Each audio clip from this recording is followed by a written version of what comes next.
Për t'i vënë vullën nismës që çliron ministrat dhe vetë kryeministrin nga makthi i pezullimit nga gjykata, Edi Rama vendosi firmën e tij së bashku me atë të Ulsi Manjës dhe Taulant Ballës. Socialistët dorëzuan një ditë më parë në kuvend draftin me ndryshimet ligjore, përmes të cilit synohet që të mos lejohen më gjykata të pezullojnë nga detyra ministrat apo postet e tjera kushtetuese. Pezullohet një ministër. Përkatësisht preket neni 242 i Kodit të Procedurës Penale, që aktualisht nuk lejon pezullimin nga detyra vetëm të deputetit, kryebashkiakut dhe antarëve të Këshillit Bashkiak. Me draftin e Partisë Socialiste shtohen edhe presidenti, kryeministri, zëvendës kryeministri, ministrat, avokati i popullit, kreu i KLSH-s dhe antarët i gjykatës kushtetuese. Çdo kush që i trembej superfuqisë së numrave të Partisë Socialiste nga 11 maj, sot ka një arsye për të thënë se ju paralajmëruam. Fuqia e 83 mandateve dhe sigurisht një tjetër i sigurt në xhep i japin mundësinë kryeministrit që të propozojë një draft që ndryshon kodin e procedurës penale, votimi i të cilit kërkon 84 vota në parlament. E megjithatë, miratimi i këtyre ndryshimeve ligjore nuk ka fuqi prapavepruese dhe nuk e çliron nga masa e pezullimit zëvendës kryeministre Belinda Balluku, për të cilën më 23 shkurt mblidhet Këshilli i Mandateve për heqjen ose jo të imunitetit. Dhe vizita të ngarkuarës me punë të Shteteve të Bashkuara në Tiranë, Nancy Van Horn, në selinë e kuvendit, duket se lidhet me zhvillimet e mësipërme. Ajo sot zhvilloi një takim me kryeparlamentari Niko Peleshi, ndërsa nesër pritet një tjetër takim me kreun e grupit socialist Taulant Balla. Të pafuqishëm në numra përballë socialistëve, demokratët nga ana tjetër kanë zgjedhur rrugën. Pas dy protestave kombëtare, një e tretë pritet të mbahet më 20 shkurt. Një ditë simbolike kjo për filizin e parë të demokracisë në vend. Berisha i ka dhënë në publik shkurtit një peshë të veçantë, madje duke shkuar më tej e pohuar se ky do të jetë muaj ku do të rrëzohet qeveria. Në kushtet aktuale, realizimi i këtij premtimi duket i vështirë, ndonse protesta e fundit të opozitës dha sinjale të forta. Mbetet për tu parë se cila do të jetë strategjia e demokratëve në 20 shkurt.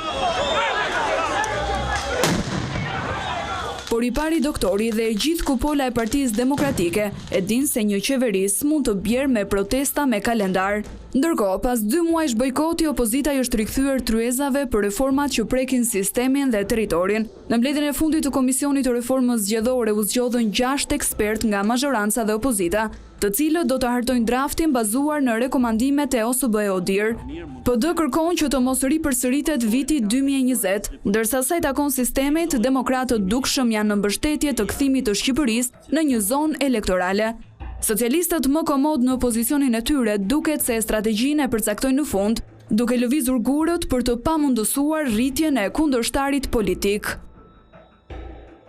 Mirëmbrëma zonja dhe zotrin, mirë se keni ardhur këtë të martë në Quo Vadis. Me mua në studio është bashkuar Ert Bylik-Bashi, nënkryetari i Partisë Demokratike. Zoti Bylik-Bashi, mirëmbrëma, faleminderit shumë. Mirëmbrëma, faleminderit. Riktheni në Quo Vadis.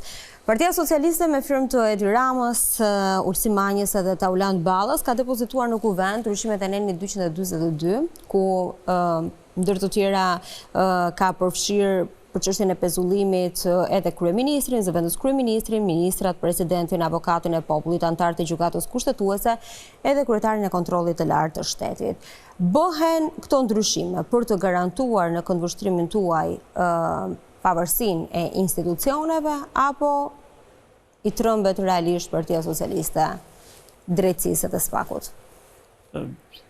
Ne 242 i kodit të procedurës penale është një vjetër, e qenë aty për para se sa ty në të fuqi kushtetuta në setetës. Dhe me atë kufizim që ka i për të zgjedhurit me ligjin zgjedhor, pra shumë i qartë, pra bëhet fjalë për deputetët, për kryetarët e bashkive dhe këshilltarët, pas një lloj dallimi, dikur edhe këshilltarët e komunave, ka një arsye shumë të qartë dhe të bazuar në doktrinë kushtetuese, jo vetëm shqiptare, po se është fuqia që vjen nga është legjitimim i pushtetit nga vota e popullit. Pra është mandat demokratik përfaqësimi. Dhe ky duhet ruajtur në mënyrë të posaçme. Për të mos ndryshuar, edhe ky është momenti ku legislatori ka vendosur një kufi pse një pushtet tjetër mos shkojë më larg për shkak se do të cënonte raportet e përfaqësimit politik demokratik me votë e cila nuk është e gjithmonshme, është periodike. Dhe derisa të ndodh periodiciteti, ndryshimi nga një pushtet tjetër i këtyre balancave është thellësisht problematik për demokracinë dhe pluralizmin. Pra ka një arsye shumë të fortë pse është ashtu dhe ka qenë ashtu gjatë gjithë kësaj kohe.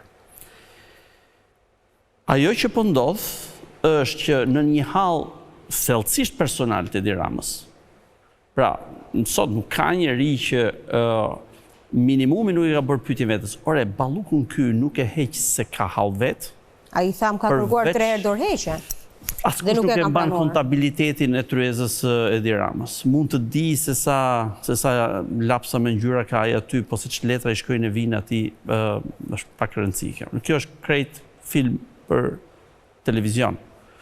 Pra ajo që nuk ekziston, edhe kjo ka rëndësi në fakt.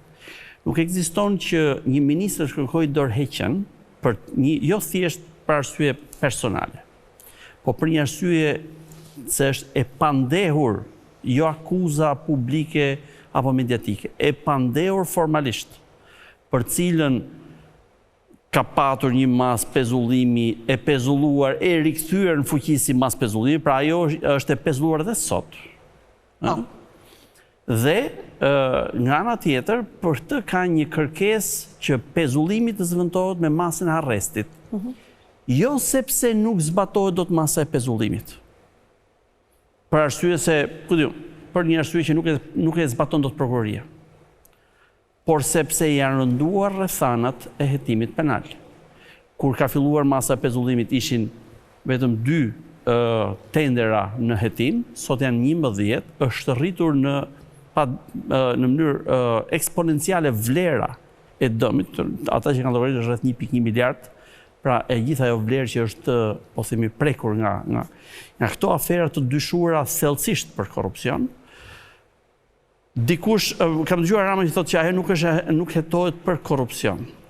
Ajo ka akuza për, jo, shpërdorim të tyre, ka për prishje të barazisë në tendera. Tani, kur flasim për një veprim sistemik dhe sistematik të diellës humane të Edi Ramës, se diella është thjesht një blockchain.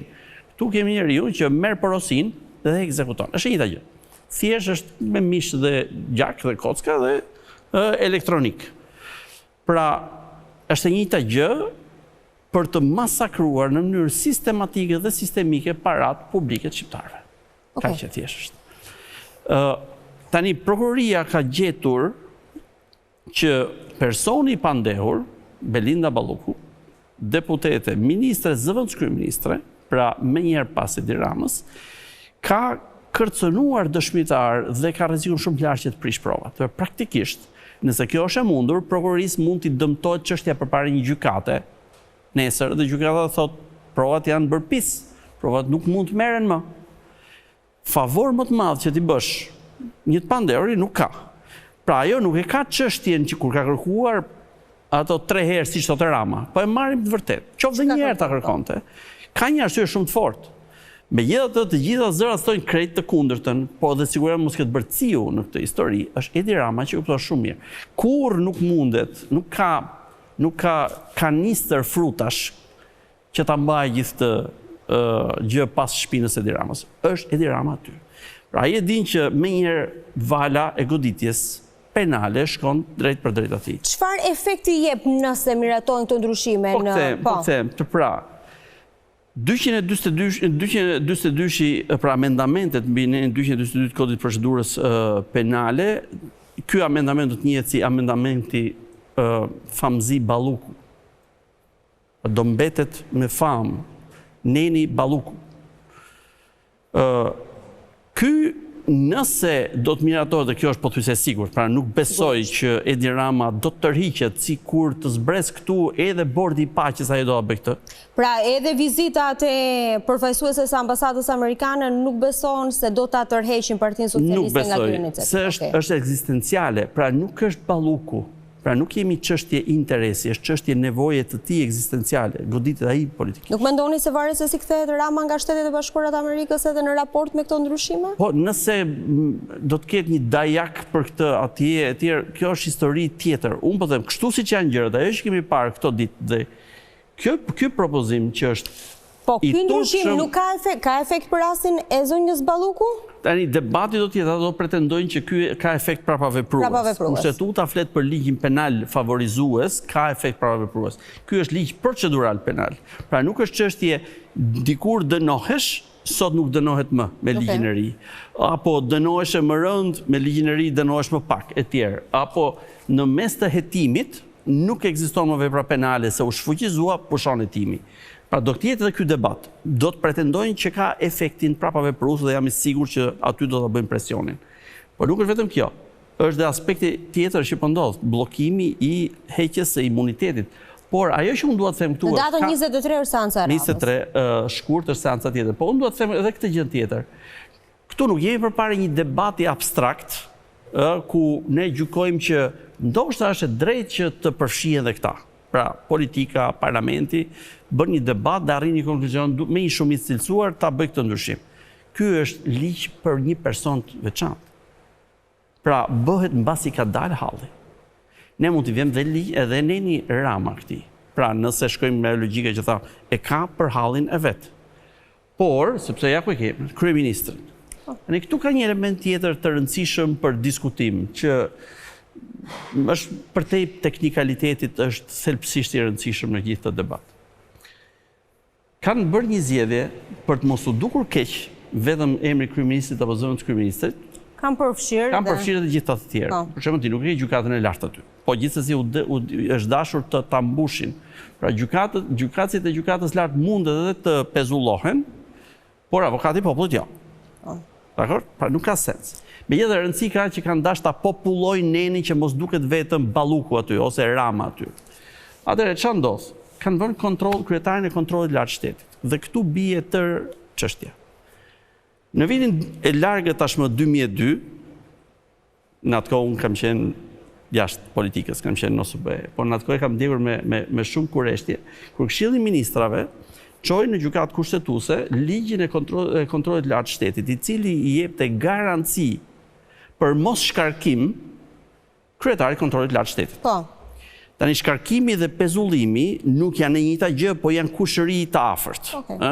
Pra, imagjinoni një pezullim sot deri në fund të mandatit është njësoj si me shkarkimin. Praktikisht nuk ushtron dot funksion. Pak më i butë. Dakor? Por po t'i marrim në aspektin e instrumentit ndërhyrës, pra shkarkim apo pezullim, nuk ushtron funksionin. Kjo është çështja. Dakor? Tani, ç'kemi këtu në këtë histori? Në atë kohë, kryetari i kontrollit lartë shtetit i ishte dhënë me ligj, me shumicë të cilësuar, sepse është organ kushtetues dhe të tillë ka ligjin, ishte dhënë një mbrojtje ekstra gjykata kushtetuese, në atë kohë konsideroi që çfarë nuk ta ka dhënë kushtetuta për organet kushtetuese, nuk mund ta jap ligji. Ka vënë një vizë të kuqe që nuk ka përcejë dot. Pra në atë kohë konstatoi gjykata kushtetuese për kontrollin e lartë shtetit që kjo ishte kapërcimi i legislatorit, nuk mund ta bënte, as gjykata kushtetuese nuk mund të krijojë normë, thot në një vendim tjetër gjykata, dhe e hoqi nga ligji i kontrollit lartë shtetit. Tani, sigurisht ky është një ligj tjetër, po me 3/5, por përsëri garanci procedurale për mos heqje nga mos ushtrim funksioni është. Në momentin kur ajo atëherë ka qenë antikushtetuese, edhe sot është për kontrollin e lartë të shtetit të mbaroj, po aq antikushtetuese, duke qenë se të gjithë këto funksione kanë të njëjtin relief kushtetues. Nuk ka njëri më lart, janë organe të pavarura në ushtrimin e tyre. Pra kontrolli i lartë i shtetit thot kryeministrin e kontrolloj unë tot. Që do të thotë ju mund ta çoni këtë në gjykatën kushtetuese? Tani unë po të parashtroj antikushtetueshmërinë që ka ky nen. Ne mund të vazhdojmë ta tjerrim këtë histori. Por nuk mundet që diçka, pra gjithë kjo histori që unë thash, dhe ka sot vendim gjykata kushtetuese që nuk mund ta ha turpin me bukë gjykata kushtetuese duke majmend të vendimin. Se ka një precedent. Është vendimi 212 i 2002. Ai vendim e përcakton këtë, ka dhe disa vendime tjera gjykata kushtetuese që i shkojnë rrotull po të njëjtës çështje. Po ç'ndodh? Nuk mund të thjesht i bëhet ngjitje personave të zgjedhur si Partia Elektorale presje. Jo, ata e thamë që në fillim, ata kanë mandat nga populli me votë, përfaqësojnë Pra është përfaqësim demokratik. Këta e kanë mandati nga kushtetuta dhe ligji, janë të emëruar, duke filluar nga kryeministri, e përjedhojnë nuk kanë të njëjtën as mandat, as mbrojtje. Kështu që vënia të dyjave bashkë atje, sikur e kemi harruar rrugës këtë gjë, nuk mund ta kishim harruar ne për 30 vite këtë gjë. Pra kjo është qartazi, përpjekje e Edi Ramës për t'i vënë një emër, një neni për hallin e tij, është antikushtetuese, është politikë papranueshme, nuk ka për ta pranuar askush. E kuptoj. Do t'i rikthejmë prapë këtyre ndryshimeve se është edhe neni 75 ku flet për kompetencat e SPAK-ut. Mund të shkojë Partia Socialiste edhe aty? Dëgjoni, ata po kuptojnë një gjë sot. Po kuptojnë që ka mbaruar periudha kur mund të bëhesh fushat me reformën drejtësi. Po të hapni të gjitha intervistat, deklaratat e mia apo dhe fjalët e mia në parlament në 10 vitet e fundit, kam qenë super kritik për reformën drejtësi. Pra kur të gjithë edhe leadershipi i Partisë Demokratike thoshte, po është mirë, thoshte kjo është keq. E kam thënë si deputet i thjesht, e kam thënë si antar i Komisionit të Reformës Drejtësi, e kam thënë si zëvendës kryetari i Komisionit të Reformës Drejtësi, pra me tagrin edhe negociues. Po. Një nga problemet që ka sistemi i posaçëm antikorrupsion dhe kundër krimit të organizuar është një grykëshishe. Pra është i ndërtuar keq. E kanë ngarkuar shumë, është i vogël, nuk arrin dot të përballoj problemin. Flasim krimin organizuar në niveli, siç e thot prokurori i antimafjas për Katanzar Grateri, një nga figurat kryesore të antimafjas, ai thotë është mafja e dytë, mafja shqiptare është mafja e dytë në botë pas ndrangetës. Dhe ndrangeta është më e madhe, më e fuqishme, më e rrezikshme, më e pasura. Këta janë të dytët. Që do të thotë, një grykëshishe kaq e vogël mund të jetë e kontrollueshme që mos na ikë nga duart, por nuk mbaron, nuk bën punë. Korrupsioni në dimension kaq të madh sa kemi ne nuk e zgjidh. Megjithatë, sikur ti thjeshtojmë të gjitha këto, që kur është shkruar, ai dihesh që nëse s'do zgjidhte problemin e korrupsionit, koka do pres. Patjetër. Ne vetëm jemi 3 deri në 4 vite me vonesë në këtë që po SPAK-u sot.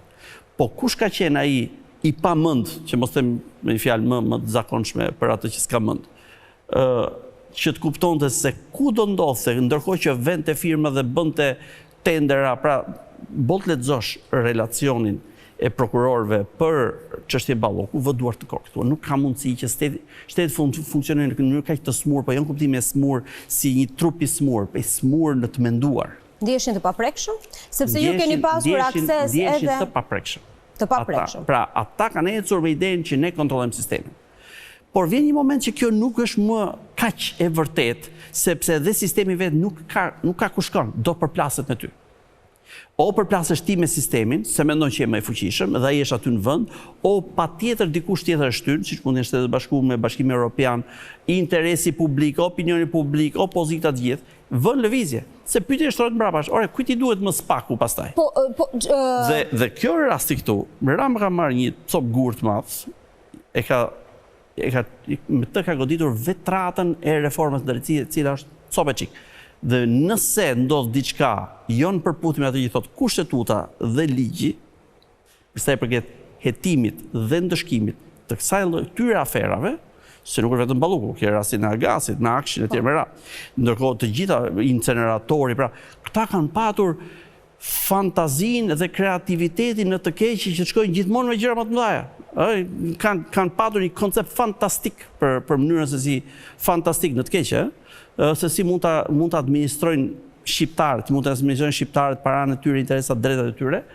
Nëse ndodh kjo, u ecën kjo gjë, sigurisht që pyetja që shtohet është për çana duhet reforma në drejtësi që s'ka prodhuar asgjë të hajrit, ka shkuar 16 vite për të marrë një çështje gjyqësore, po për çfarë duhet SPAK-u?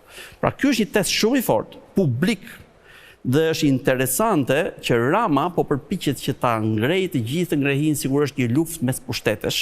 Dhe po thotë që kjo është luftë politike. Nuk mund të jetë, po është luftë politikash, është luftë politike penale. Sepse Rama ka pasur luftë kundër korrupsionit dhe krimit të organizuar, absolutisht duhet ndodhi. Por nëse kanë ndarje pushtetesh, gjëja më normale është që pushtetet ta shtyjnë njëri tjetrin. Jo të kapen për qafe dhe të flenë në të një shtratës bashku. Kështu që çfarë ka të keqe? Ai e bën që të thotë që ai do të shkojë këtë diçka tjetër, duke thënë që kjo është luftë pushtetesh dhe SPAK-u, siç tha edhe në fjalimin e tij të famshëm, SPAK-u ka ka përcyer me terminologji një që ka përcejnë gardhin e tjerë me radhë. Po flas për këtë. Sot, deklaratën e sot. Ai kupton një gjë që tashmë i ka shkuar shumë afër diçka që duhet të shkonte me palishmërinë në dorë, e kanë zënë aty, edhe sikur mos çdo spaku nuk ka ç'bën spaku, se duhet mbylli vetë derën e vet, të dali, braho të fiki dritën si i fundit dhe t'i ki shtëpi, nuk i duhet më njeriut. Nëse dështon këtu. Pra, nëse do ketë nevojë për ndryshime në nenin 75, me të gjithë njohurit që ju keni, por dhe kritikat që keni bërë në këtë 10 vjeçarin e fundit, ku duhet ndërhyrë? Dhe ju do jepni të votën pro për të ndërhyrë aty? Nuk, pra, për sa na përket ne kemi bërë qartë qëndrimin tonë. Pra, ne me Edi Ramën nuk hymë në këto çështje. Reforma në drejtësi duhet ishte bërë ndryshe dikur. Reforma në drejtësi ka nevojë që të shihet, do vi moment, po dalin provët gjithmonë më shumë. Mjafton të bëni një sondazh, mendoj unë, jo tek ata që kanë ikur nga reforma në drejtësi, po tek avokatët dhe ata të cilët kanë çështje në gjyq. Ndoshta janë 500.000 veta? Është një tmerr, e di. Do të dëgjoni që 99% do të thonë që është tmerr. Pastaj ata që s'kan hall thonë Edi Rama ka bërë këtë, ose Sali Berisha ka bërë këtë, filani këtë, por nuk i kanë hallin e tyre. Po të shkoni ata që kanë hallin, që kërkojnë një të drejtë, nuk po kërkojnë asgjë tjetër, do thonë është një tmerr. Tani, kjo është një gjë tjetër, ne po flasim një gjë shumë konkrete. Edi Rama po prodhon mekanizma mbrojtje imunitar për veten e vet. Balluku është kolateral, është po ta heqësh ballukun Ramës, vdes nga gjakderdhja politike tani. Është ti shkpusësh një pjesë të rëndësishme të trupit ti politik. Pra kjo duhet parë në këtë këndvështrim. Dhe me një fjali duhet them këtë, nuk jemi përpara një thjesht një veprimi procedural, ajo që po ndodh. Jemi përpara krijimit të një imuniteti faktik. Okej.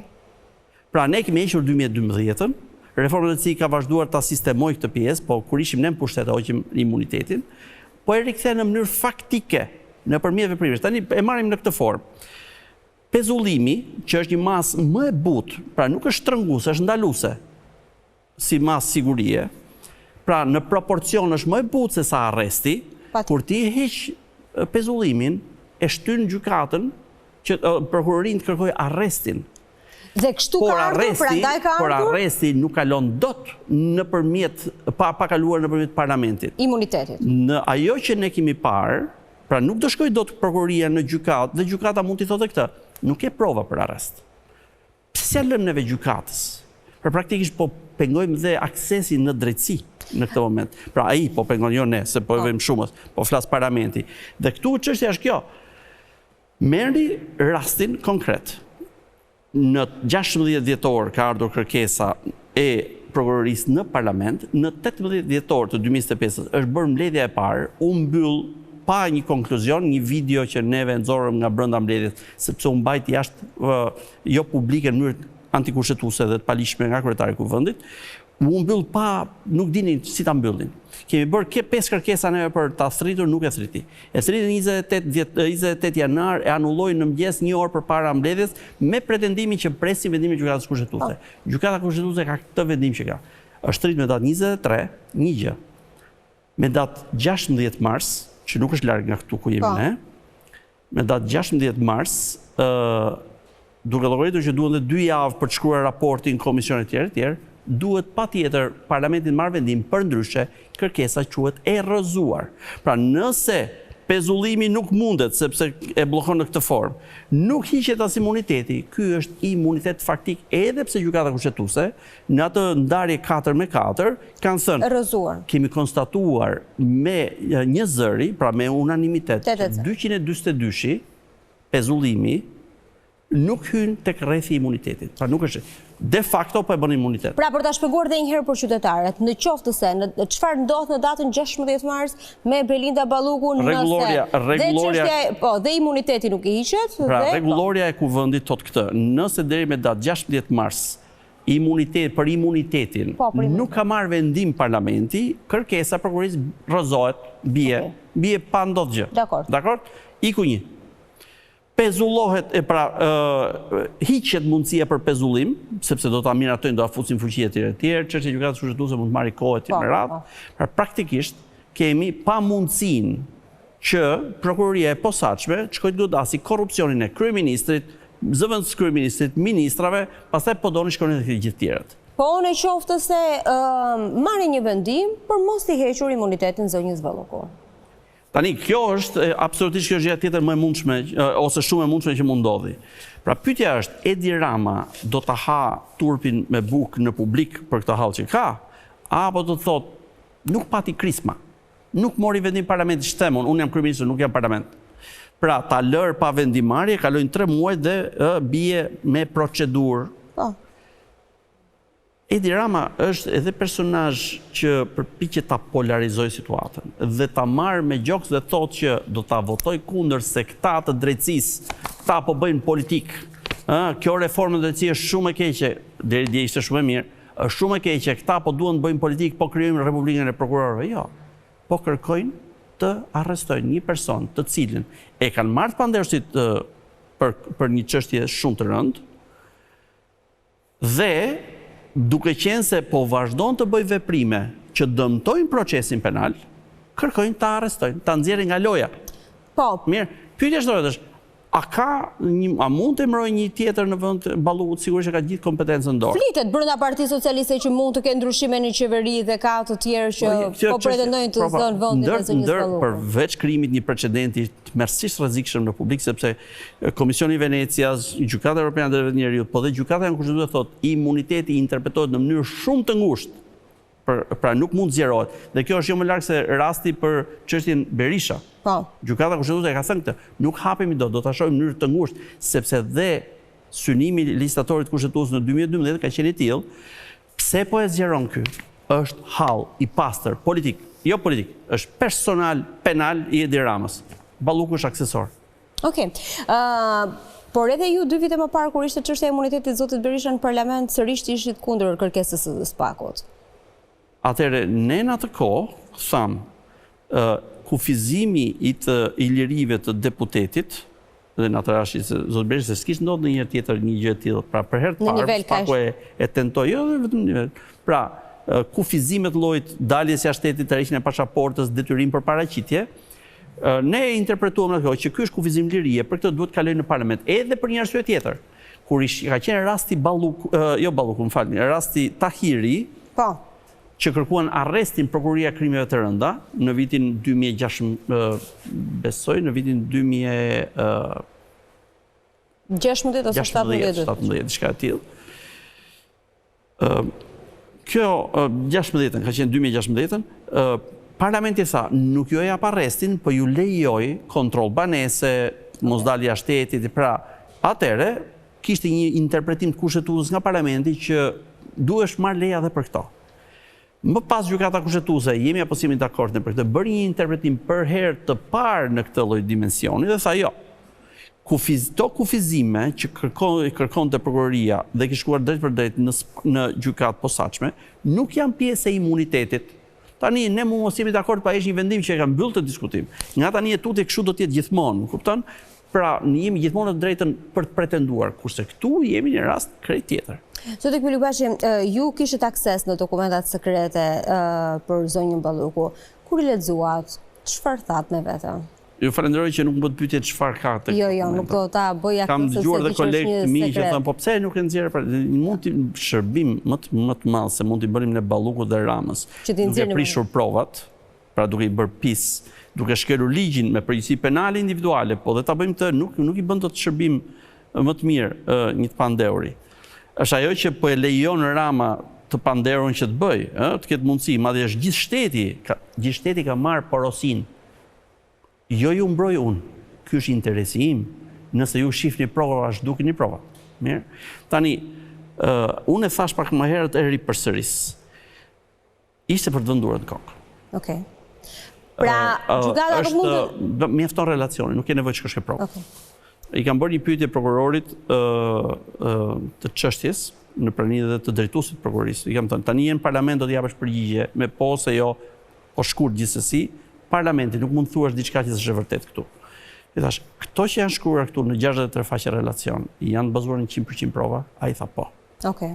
Dhe mjafton të lexosh atë relacion, dhe thua, nuk ka mundësi. Shteti nuk mund të jetë kaq, se nuk ka më kuptim ligji. Për çfarë shkruajmë ligje ne, me garancira, me kontrolle, me përgjegjësira, kur paraja publike, të drejtat, qoftë ato të, po themi, kush ka të drejtë të hyjë në garë dhe të fitojë diçka apo jo, në mënyrë të rregullt, menaxhoheshin në një mënyrë kriminale, po sistematike dhe sistemike, flas. Okej, kam në një pyetje të fundit përpara se të mbyllim. Do them me fjali. Nëse administrata publike merr këtë relacion në një moment më vonë dhe i bëhet si material didaktik për të thënë si nuk duhet funksionojë shteti. Mund të marrim leksione shumë mirë administratët nga Kosova që e kemi ngjitur që ka 18 vjetorin e kryeministrit. Po, është në fakt është po ka një administratë shumë të mirë edhe të depolitizuar se sa net. Edhe diçka, ka në ndonjë moment që për te gjithë kundërshtive politike që ju keni me Ramën edhe kuptimit të hallit siç e quani ju e të gjitha këto. Ka ndonjë moment që i keni dhënë të drejtë Ramës që Shqipëria mund të jetë kthyer në një republikë prokurorësh që kjo drejtësia re i ka tejkaluar kompetencat e saj, që ka shkelur dhe aty ku nuk duhet shkel sepse dhe ka bërë gabim aty. Ka në një moment që i jepni të drejtë, ose që ka tejkaluar kompetencat, ka ndërhyrë në pushtet tjetër? Prokuroria e posaçme beson më shumë se ç'duhet tek vetja në gjykimin tim. Kjo jo domosdoshmërisht është keq. Pra ata duhet besojnë që po zbatojnë ligjin. Por duhet që në plan parë të respektojnë kushtetutën dhe kushtetuta, tani nuk po flas vetëm për prokurorinë, tani është dhe parlamentit njëjtë gjë, ekzekutivit njëjtë gjë, gjykata ana tjetër. Dhe ka bërë. Pra të gjitha ato që ne kemi thënë për rastin Berisha, janë atje, qëndojnë ashtu. Unë kam parë çështjen dhe kam kuptuar një gjë të parë, kuptojnë të ligjin administrativ dhe ligjin e pronave. E kuptojnë që është një program politik, që i kthesh pronat pronarve, e tjerë më radhë. Dhe ne kemi identifikuar një dizenjo politike pas kësaj. Është fjala ime? Jo, janë 7 rezoluta ndërkombëtare. Të një niveli dikush më tha, po janë parti politike, EPP-ja, CDI e tjerë më radhë. Janë organizma politik gjigant. Në rastin e EPP-s është grupi më i madh parlamentar i Parlamentit Evropian. Pra dominojnë mënyrën se si funksionon. Dhe janë 7 rezoluta që e quajnë si përndjekje politike këtë. Dakor. Por, ne duke i marrë rast pas rasti, ne tani po fillojmë të kuptojmë që çfarë ndodhi. Unë kam thënë një gjë, me standardin me cilën bën hetimin Spaku në rastin e Berishës, mundësia që nesër të abuzohet dhe të shkelen drejta individët që nuk bëjnë lajm është shumë e lartë. Në fund fare, kushdo, sa kohë nuk është dënuar ka të prezumimin e pafajësisë. Ne në Shqipëri, prezumimin e pafajësisë e kemi si një prallë të Andersenit, ne nuk i japim kur rëndësi. Ne bëjmë një gjyqin publike dhe pastaj... Po, vim nga një kulturë shumë e rrezikshme, ne nuk kemi ç'bëjmë, gjyqjet popullore, megafone e tjera, këto janë. Por, tu nuk po flasim për krimin, në rastin që po flasim ne. Nuk po flasim për krijesa mediatike apo politike. Përsërit dikush nga foltoria e opozitës pa fund një fakt dhe u bëhe vërtet kjo. Pyetja është, incineratori i Tiranës ekziston? Okej, ja kuptoj. Nëse nuk ekziston, këto para që janë shpenzuar, si mund të jenë shpenzuar? Po mirë, a kemi përpara një vepre gjigante kriminale? Po marr një, po tuneli llogarisë është tjetri. Pra çështja është, këtu nuk po flasim për pak.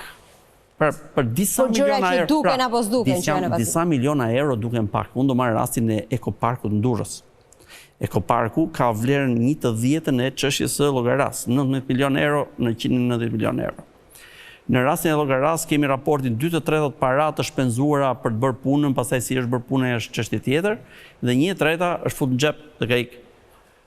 Pa fol pastaj për urat, se urat mund ta thellojnë këtë raport. Ato urat që janë, nuk janë. Ku është ura? Mu deshë ura mua për shtëpinë. Por, po flasim një raport tjetër në Ekopark, nga 19 milion euro, për ajo që gjoja do të inkapsulohej dhe do të rivitalizohej ai vendi ku grumbulloshin dhe digjeshin plerat e qytetit Durrësit.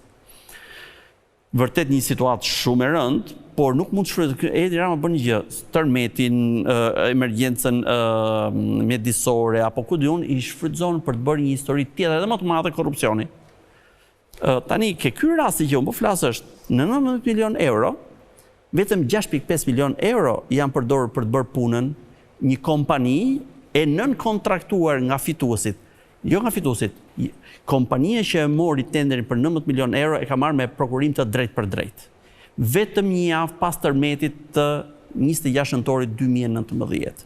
Ishte hapur tenderi në shtator ose tetor, u anullua pak ditë pas tërmetit, ka sens, sepse parat mund të bëhen diku tjetër, pa dikt në tutje ju dha kompanisë që po konkuronte me prokurim të drejt për drejt, ju dha drejt për drejt, pagar. Kjo kompania, para se Edi Rama ta përmonte për herë të parë, pra në fillimin e 2019-s, kish kontraktuar një studio arkitekture që t'i bënte projektin Ekopark.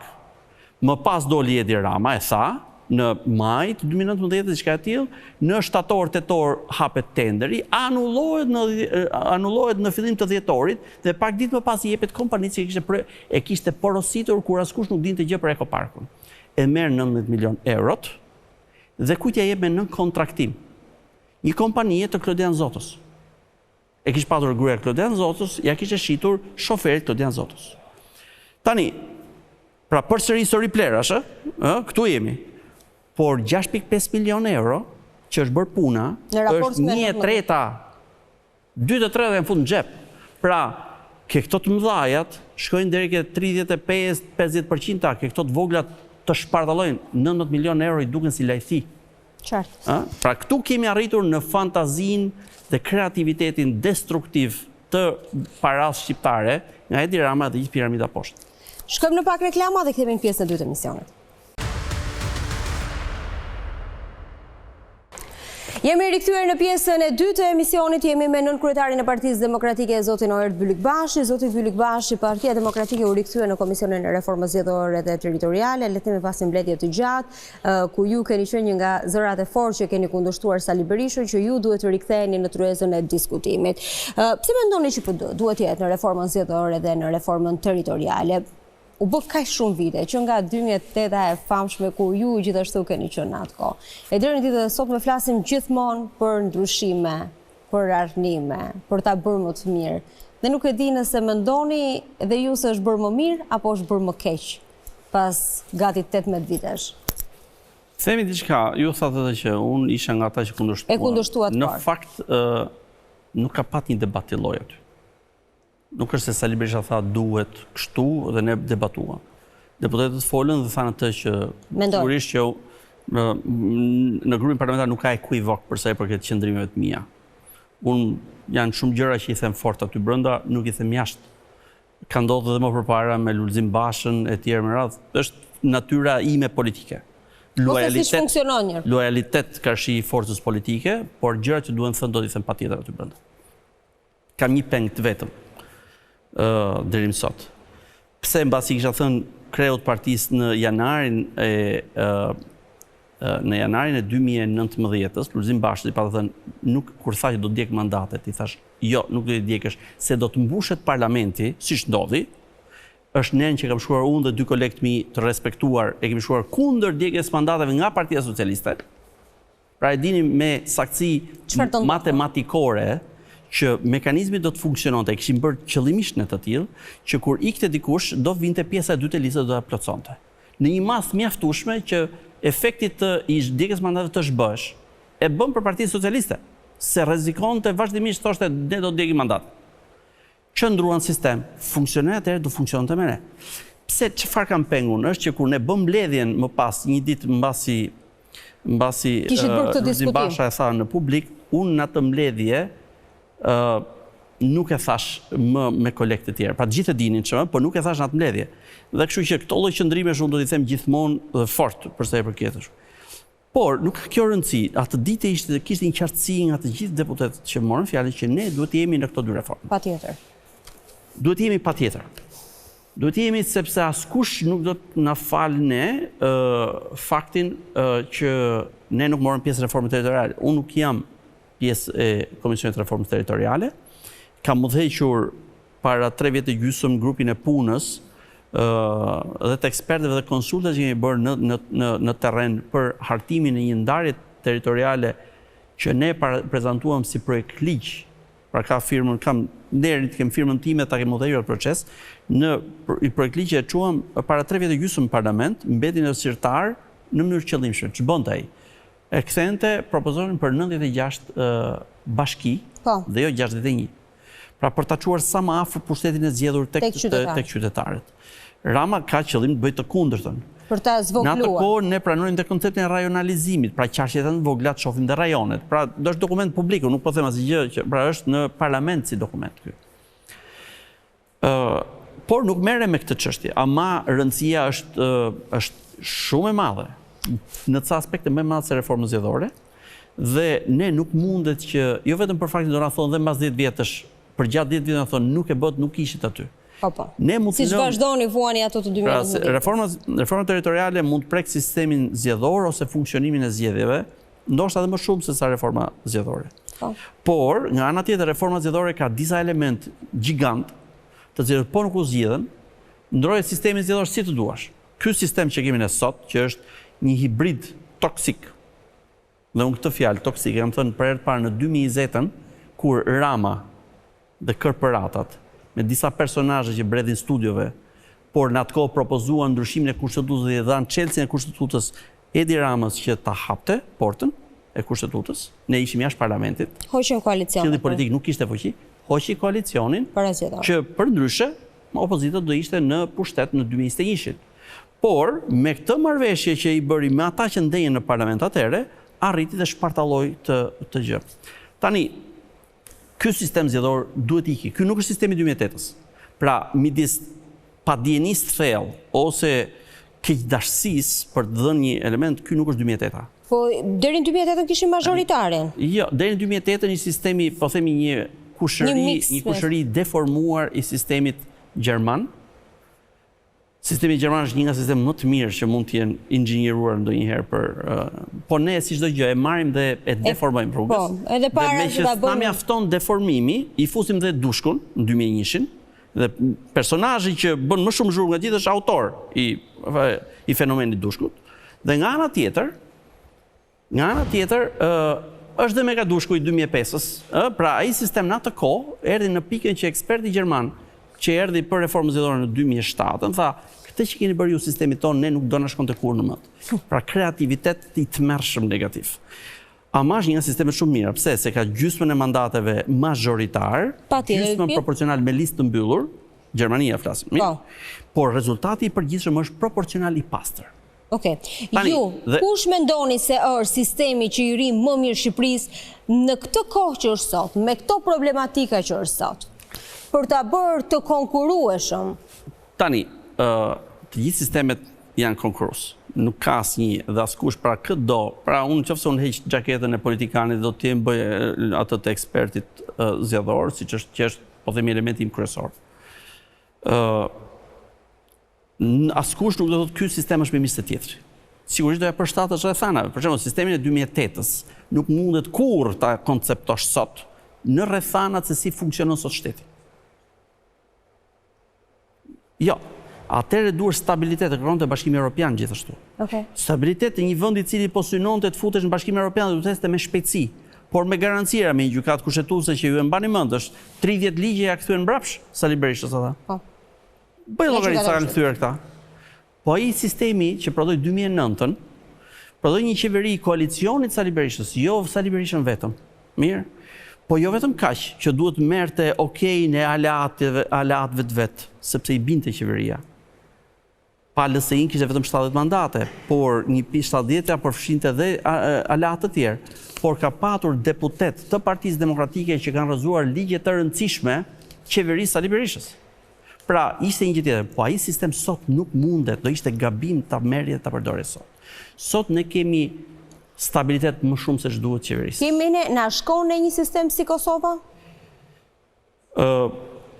Kryetari i Partisë Demokratike, zoti Berisha, e tha para pak ditësh që pra ndakërcia është për një sistem ku Shqipëria është një zonë unike zgjedhore. Dhe Kosova është një version e këtij. Po me një prag zgjedhor. Po gjithë prag. Dhe ne me prag. Okej. Ku ka atë unë nuk e di. Okej. Sot. Jo, si edhe në kostumin e ekspertit. Pragu zgjedhor është një çështje konvencioni. Do bim dakord sa shumë detaj do të hyj brenda për detaj politikës. Në ky detaj politikës, pra sa shumë parti dhe të vogla, sa kjo do të prodhoj fragmentim të parlamentit dhe vështirësi për krimin e qeverisë, ose lehtësi që qeveria të bijë gjatë rrugës e përjedhoj stagnacion e qeverisje. Të mund të kesh një qeveri që qëndron dhe nuk bën, pra, por mos i prish qefin, apo stomakun, apo mëlçin, një filan force të vogla, nuk bën asgjë, nuk konsumon para publike. Sistem proporcional kombëtar me i zonë të vetme ka Izraeli. Po Izraeli ka me listë të mbyllur. Ata kanë situatën që plas lufta nesër, kështu që kanë një nevojë. Kanë një kryeministër që deli fort për shkak se është figura e fuqishme politike, po ikën ai. Ka Hollanda, e cila ka me votim preferencial e tjerë. Pra, do ulemi dhe të shohim kush është sistemi. Edhe sistemi Gjerman, që kemi pas neve, kishte një zonë unike kombëtare, pra ato mandate i shpërndashin në një zonë unike kombëtare. Po kjo është një çështje për një dakordsi. Është ngritur një forum dialogu i cili do të japë mundësinë partive opozitare që të konvergojnë këtu, pra jo vetëm në Komisionin e Reformës.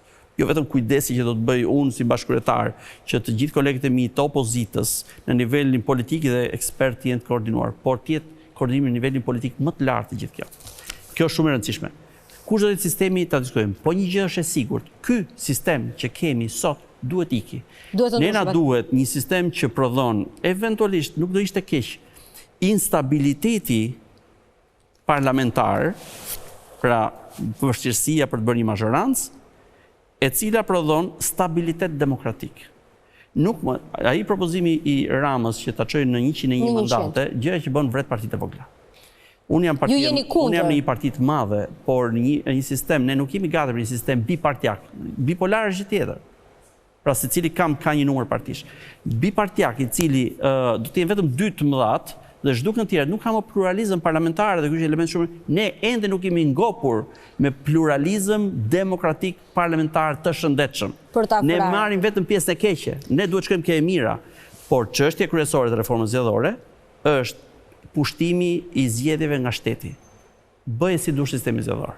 Sa kohë shteti është si burim material, si burim njerëzor, si mekanizëm profilizimi, si mekanizëm që mbi bazë e profilit zgjedhësit ta patronazhosh, ta trysnosh, ti ofrosh, ti ja blesh votën e tjerë, dhe të nxjerrësh dhe akte ligjore dhe nënligjore për ta bler votën, e gjitha kjo është në raportin e 2025-s në mënyrën siç nuk ka ndodhur ndonjëherë, pa këtë dhe pa marrë masa që prokuroria mos flej gjumë, qoftë SPAK-u apo prokuroria zakonshme dhe të livadhisin, qoftë zyrtarët që bëjnë tendera dhe i ekzekutojnë një ditë para zgjedhjeve, apo megjithatë, një qeveri që kanë hije, një zëvendës kryeministër për organizimin e krimit të organizuar në zgjedhje. Po sot u dënua Raimonda Bufi, kryetari i Bashkisë Roskovecit, pikërisht për ndikimin që kishte pasur në zgjedhje. 2 vit shërbim prova besoj se do shkojë dënimi për të, por gjithsesi nuk dua ndalem të themi ndikimin. Nëse ne nuk japim rëndësinë në dur krimit zgjedhor, që në mënyrë që hyjmë fuqi dhe ligjit e organizimit që thotë një ditë burg edhe me kusht për një krim zgjedhor ndalosh 20 vite të ushtrosh funksionin. Për 5 vite ndaloj. Jo, do ndalohet për 5 vite. Ligji i dekriminalizimit e ka përcen këtë. Ka ndalimin 20 vjet më pas. 5 vjet e jep gjykata, 20 ligji. Zoti Byllykbashi, pyetje të fundit shumë shkurt. Në datën 20 keni njoftuar protestën e 4 kombëtare të tretën brenda këtij viti. Vjen Partia Demokratike në pushtet me protestat, çfarë do të sjellë ndryshe kjo protestë datës 20? Protestat janë një instrument, gjithmonë janë një instrument shumë i mirë të demokracisë. Fakti që po rritet tempi protestave dhe forca e tyre është dhe lidhur drejt për drejt me këtë që po ndodh. Por nuk po rritet, nuk po rritet në boshllëk. Ne kemi një Ram i cili në publik edhe gjuha e tij nuk reflekton më qetësi. Dikur e merrte me frazeologji edhe perëndimore. Sot qartazi është në konflikt me ato që thotë me Bashkimin Evropian. Për shkak të opozitës apo të SPAK-ut? Tani opozita ka çuar shumë për këtyre çështjeve tek SPAK-u. SPAK-u nuk fshihet dot më. Ka fjetur, i kanë ndarë në copa të vogla, në fund fare do të mblidhen bashkë. Gjithas s'kan ku shkojnë. Dhe pra është një sistem i tërë që po lëviz politik në këtë aspekt. Dhe Rama është gjithmonë më drejt honit, Greminës. Dhe kjo është detyra jonë për ta shtyrë aty. Protestat një element shumë i fortë që ne duhet ta çojmë akoma më përpara këtë, por në të njëjtën kohë në gjykimin tim, kjo duhet të jetë një shumë planshe. Protestat të rrihin vëmendjen, ushtrojnë, krijojnë presionin, çojnë eventualisht drejt rënies sqeverisë. Që më pas duhet një qeveri teknike etj me radhë. Në rast kemi modele, Maqedonia nuk është larg, por nga ana tjetër kemi dhe angazhimin ton. Rama ka pritur që ne të shkojmë drejt rrugës së bojkotit, por ndërkohë ka protesta, ka angazhim parlamentar të fortë, ka denoncim publik të korruar, pra ne do t'i ndjekim gjitha. Por edhe për sa i përket nevojës që shqiptarët kenë rregulla më të mira qeverisë të tyre, zgjedhje më të mira, qeverisje më të mirë, të gjitha bashkë. Nëse lihet njëra në favor të tjetrës, mund të ndodhi kjo. Po pasoja nuk është pozitive. Ishte shumë kënaqësi. Ishte mbrëmjen e sotme në Kobadis. Ne do të shkojmë në pak reklama, në pjesën e tretë do të jemi me Ben Andonin. Do të flasim për 18 vjet shtetë pavarur të Kosovës.